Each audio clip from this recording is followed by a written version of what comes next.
What's this? A letter for me. Welcome to another episode of Remember the Great Sports Through the Mail Thursdays. Today I'm going to share with you 3 envelopes that I recently got back in the mail from players that I sent and got an autograph request returned from. And I'm going to profile each one of these individuals and tell you about their careers. So this first one is a return from, looks like New York. And it is a return on a 1970s era issued San Francisco Giants team card, along with a second card and a couple senior league cards of Frank Riccelli, or Riccelli? Rick Kelly? I don't know. So I don't know how to pronounce his name, but let me tell you about Frank Riccelli and his career in baseball. Frank is a New York native where he attended Christian Brothers Academy in DeWitt, New York, where he was a high school baseball standout. He was a three times named to the All-Central New York team. As a junior in 1970, he had an ERA of .74 and 140 strikeouts. As a senior, he struck out 139 batters in 65 innings. He was selected by the San Francisco Giants with the 18th overall pick in the 1971 draft. Frank began his career in Montana in 1971 with the Great Falls Giants. The following year, in 1972, he was moved up to the Amarillo Giants, where he had a 16 and a 17 strikeout game en route to 183 strikeouts that season for the Giants minor league affiliate.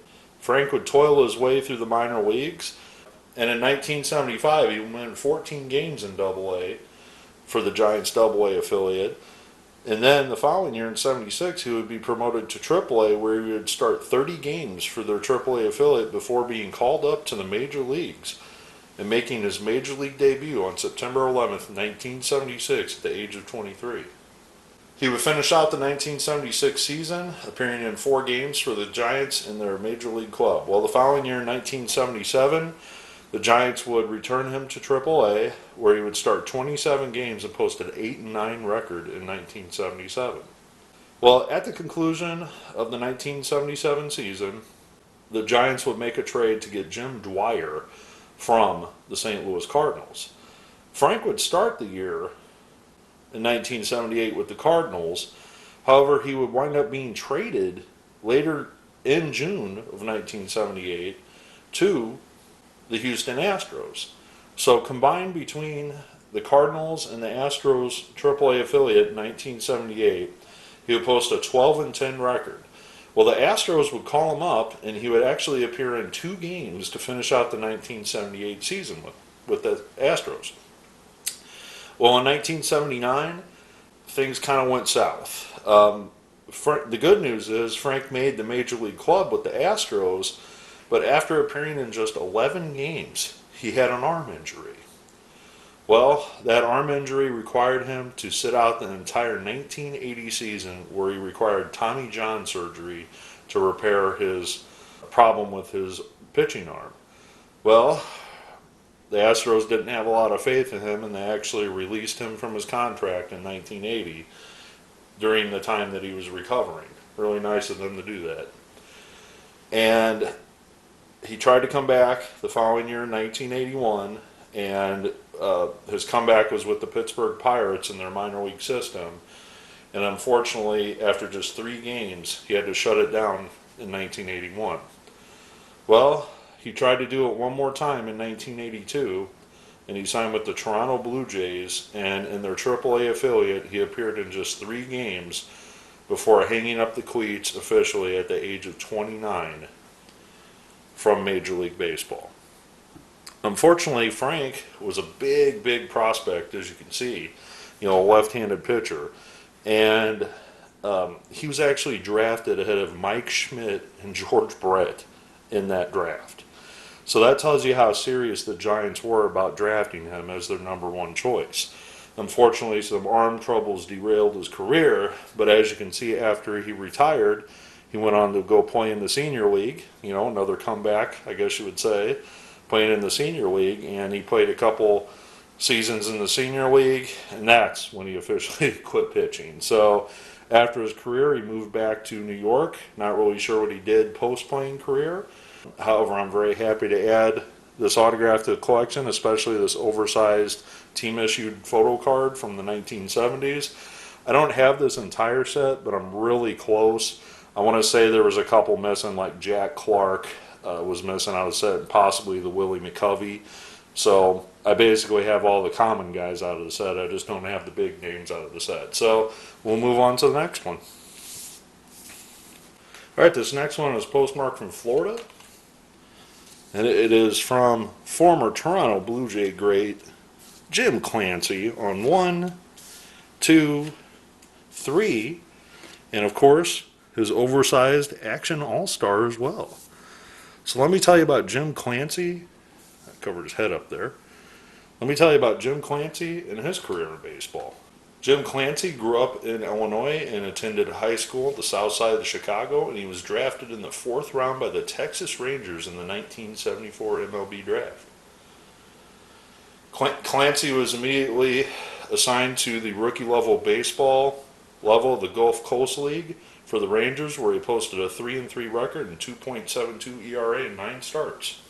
The following year, the Rangers moved Clancy up to the Anderson Rangers of the Western Carolinas League for the 1975 season, and despite a respectable ERA of 3.83 in 23 starts, his record dipped down to just 6 wins and 13 losses.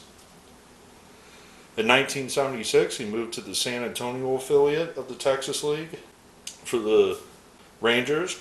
However, he posted a 6-8 record, but his ERA was high at 6.41. In 1976, Jim was selected in the expansion draft by the Toronto Blue Jays with the 6th pick. Clancy began his career with the Blue Jays in their AA affiliate. Despite having a poor season with the team, where he had a 5-win and 13-loss record with a 4.88 ERA, the Blue Jays called him up on July 26, 1977, against, ironically, the Texas Rangers, the team that they claimed him from. Unfortunately, the Rangers had his number, as he only lasted 2 innings against his former club, and the Texas Rangers routed the expansion Toronto Blue Jays to a 14-0 victory in his first start. Clancy, however, did earn his first major league victory in his next start, pitching a complete game, allowing 7 hits and just 1 earned run as he defeated the Milwaukee Brewers. He would wind up finishing the year with a 4-9 record and a 5.05 ERA for a 21-year-old kid on an expansion team. In 1978, Clancy spent his first full season with the Blue Jays, earning a record of 10 wins and 12 losses, posting a 4.09 ERA in 31 games. In 1979, his season was cut short to just 12 games due to some injuries, and his record fell to just 2-7. He bounced back the next year in 1980, where he posted 13 wins and a 16-loss record with a 3.3 ERA in 15 complete games for the Blue Jays. 1981, however, his record dipped to just 6 wins and 12 losses, and his ERA was 4.90. In 1982, Clancy finally posted his first winning season as a pitcher, as he posted a 16-win, 14-loss record, starting a league-high 40 games and appearing in the 1982 Major League All-Star Game for the first time in his career.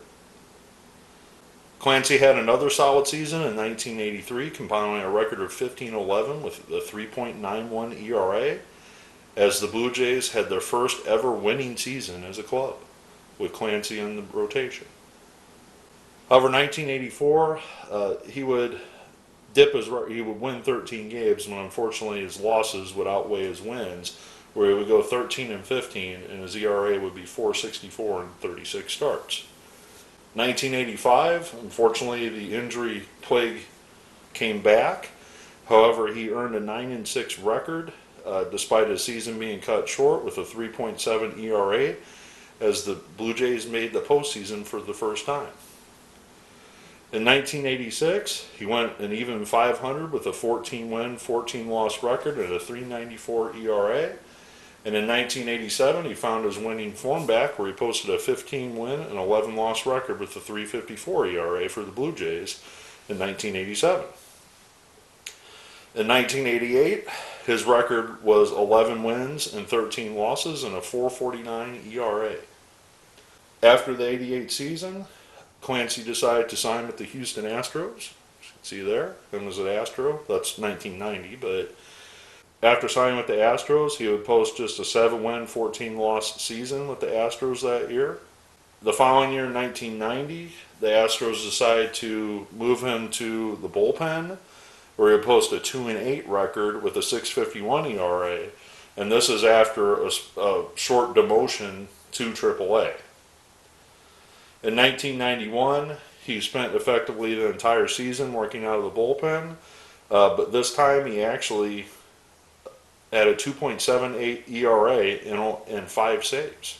On July 31st, 1991, Clancy was traded to the Atlanta Braves. Clancy appeared in 24 games with the Braves, all of the bullpen, as he posted a 3-2 record with a 5.71 ERA, helping Atlanta win the National League West Division. Clancy would later go on to pitch in 3 games of the 1991 World Series, where eventually they were defeated by the Minnesota Twins. After the 91 season, Clancy became a free agent, and he signed a minor league deal with the Chicago Cubs.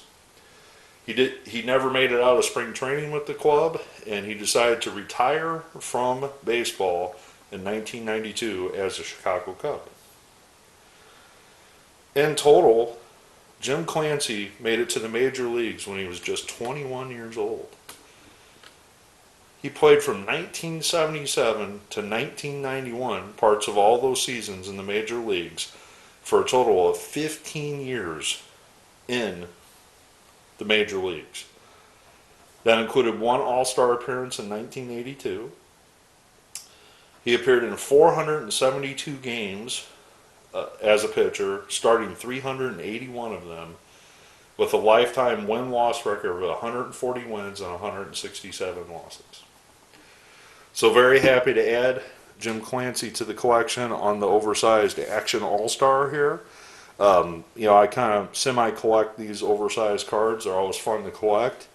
If you're interested in writing Jim Clancy, guy has a ton of cards out there ranging from the late 70s all the way to the early 90s. So an atypical junk wax era player.